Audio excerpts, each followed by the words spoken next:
0 match reporté? Putain, prévenez les gars. Non sérieux, on n'est plus habitués nous.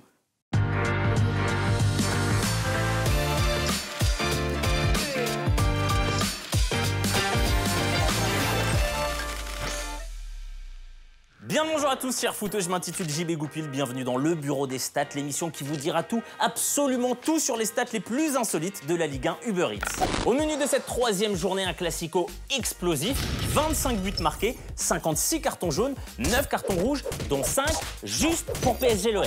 Ce qui est quand même étonnant, parce que ça fait un paquet d'années qu'il a arrêté sa carrière, Eric Dimeco. 5 victoires à domicile, 4 victoires à l'extérieur, 3 équipes en tête avec 7 points et 4 à 0 points. Voilà, je vous laisse un tout petit temps histoire de digérer tous ces chiffres. Alors, juste avant d'attaquer notre affiche du jour, parce que je sais que vous êtes là, vous trépignez d'impatience, un petit mot quand même sur notre nouveau président à la LFP, Vincent Labrune.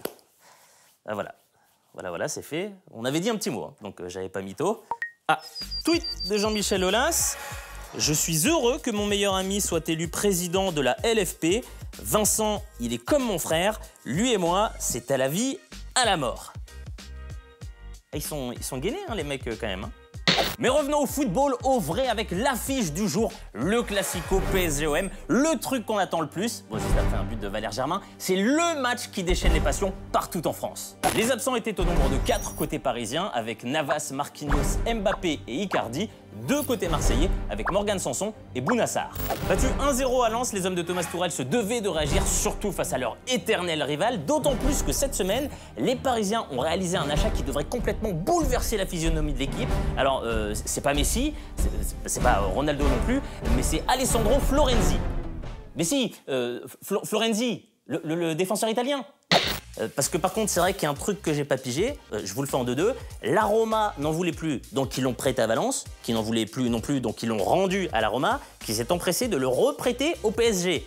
C'est ce qu'on appelle une récée dans le jargon, hein.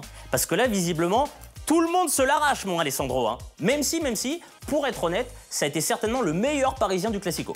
Les Marseillais l'ont remporté 1-0 grâce à un but de Florian Thauvin à la 31e minute sur une passe D comme Dimitri, évidemment. Une première depuis 10 ans, puisque la dernière fois que les Marseillais l'ont remporté au Parc des Princes, c'était en février 2010.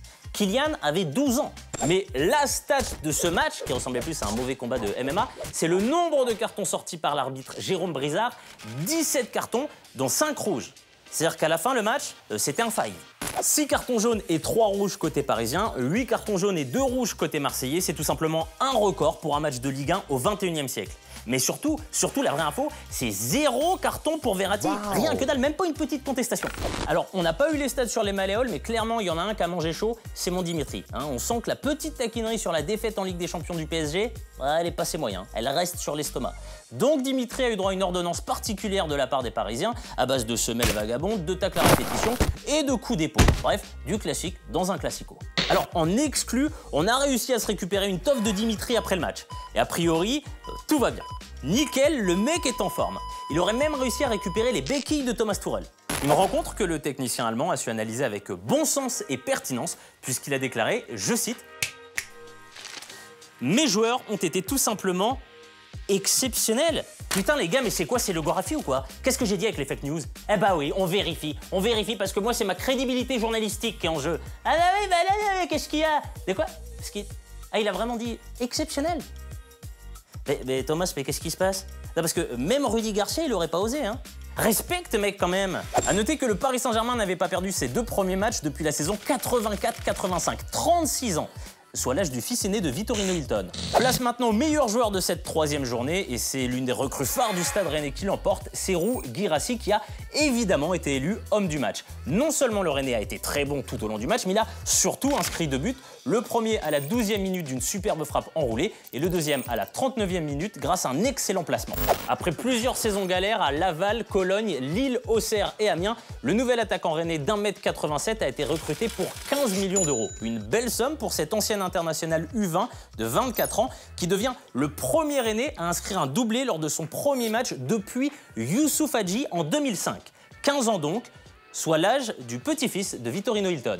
Le pire joueur de cette journée, bon alors pour tout vous avouer, ça n'a pas été très compliqué. Hein. On n'a pas bossé beaucoup de temps pour choisir. Donc j'ai envie de dire, merci Monsieur Kurzawa.